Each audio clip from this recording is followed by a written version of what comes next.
Allu Arjun sir cinema Pushpa 2 record బద్దలు కొడుతుంది కలెక్షన్లలో. అంటే ఒక్క దానికిలో సినిమా ఫీల్డ్లో చూస్తేనే కాదు కదా, పేద ప్రజలందరూ కలిసి వాళ్ళు 1000 పెడితే 1000, 2000 పెడితే 2000 టికెట్లు పెంచినా కూడా సినిమా చూడడం వల్లనే సక్సెస్ అయింది. అయితే గా సినిమాలో ఇలా సినిమా టాకీస్ కాడ ఓ అక్క జీవిడుచుకున్నది, వాళ్ళ పిల్లగాడు ఇప్పుడు సాగు బతుకుల మధ్యలో ఉన్నాడు, అందరికి ఎరుకున్న ముచ్చటే కదా. ఇక గా ముచ్చట మీదనే అల్లు అర్జున్ సార్ జైలుకు పోయి రాగానే ఓ ప్రముఖులందరూ వాళ్ళ ఇంటికి లైన్ కట్టి పోతూనే ఉన్నారు, అలాయి బలాయి తీసుకుంటాండ్రు, అలా పరామర్శిస్తాండ్రు. ఇప్పుడు అల్లు అర్జున్ సార్ ఏమంటాడు, కోర్టు కేసులో పరిధిలో ఉన్నది కాబట్టి గా ముచ్చట నేను పిల్లగాని దగ్గరికి పోయి పరామర్శించలేకున్నా అని అంటాడు.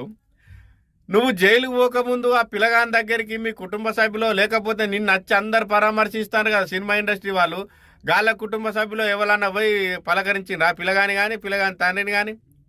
ఆ అక్క జీవిడిచినందుకు 25 లక్షల రూపాయలు ప్రకటించినావు, నువ్వు 25 కోట్లు ఇచ్చినా ఆ ప్రాణం విలువ కాదు సారు, అర్థం చేసుకోండి. Allu Arjun sir cinema Pushpa 2 record బద్దలు కొడుతుంది కలెక్షన్లలో. అంటే ఒక్క దానికిలో సినిమా ఫీల్డ్లో చూస్తేనే కాదు కదా, పేద ప్రజలందరూ కలిసి వాళ్ళు 1000 పెడితే 1000, 2000 పెడితే 2000 టికెట్లు పెంచినా కూడా సినిమా చూడడం వల్లనే సక్సెస్ అయింది. అయితే గా సినిమాలో ఇలా సినిమా టాకీస్ కాడ ఓ అక్క జీవిడుచుకున్నది, వాళ్ళ పిల్లగాడు ఇప్పుడు సాగు బతుకుల మధ్యలో ఉన్నాడు, అందరికి ఎరుకున్న ముచ్చటే కదా. ఇక గా ముచ్చట మీదనే అల్లు అర్జున్ సార్ జైలుకు పోయి రాగానే ఓ ప్రముఖులందరూ వాళ్ళ ఇంటికి లైన్ కట్టి పోతూనే ఉన్నారు, అలాయి బలాయి తీసుకుంటాండ్రు, అలా పరామర్శిస్తాండ్రు.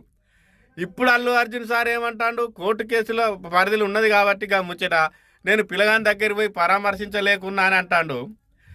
నువ్వు జైలుకు పోకముందు ఆ పిల్లగాని దగ్గరికి మీ కుటుంబ సభ్యులు లేకపోతే నిన్ను నచ్చి అందరు పరామర్శిస్తాను కదా సినిమా ఇండస్ట్రీ వాళ్ళు, గాళ్ళ కుటుంబ సభ్యులు ఎవరన్నా పోయి పలకరించిండ్రు ఆ పిల్లగాని కానీ పిల్లగాని తండ్రిని కానీ. ఆ అక్క జీవిడిచినందుకు 25 లక్షల రూపాయలు ప్రకటించినావు, నువ్వు 25 కోట్లు ఇచ్చినా ఆ ప్రాణం విలువ కాదు సారు, అర్థం చేసుకోండి.